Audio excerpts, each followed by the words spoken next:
తిరస్కరించబడి అవమానంతో తన అన్న వద్దకు వెళ్లి సీతను చెరపట్టమని కోరింది.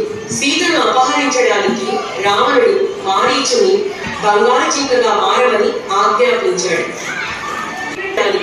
రావణుడు మారీచుని బంగారు జింకగా మారమని ఆజ్ఞాపించాడు.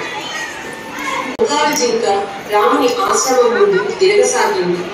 సీత బంగారు జింకను చూసి దాన్ని తెమ్మని రాముని కోరింది.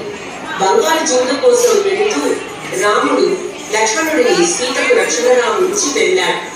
మాయావి జింక రూపంలోని మారీచుడు హా లక్ష్మణ, హా సీత అని అరిచాడు. అప్పుడు లక్ష్మణుడు 3 రేఖలు తీసి సీతను ఇవి దాటవద్దని చెప్పి రాముని వెతుకుతూ వెళ్ళాడు. రామలక్ష్మణుడు ఆశ్రమంలో లేని సమయం చూసి రావణుడు సీతను అపహరించాడు.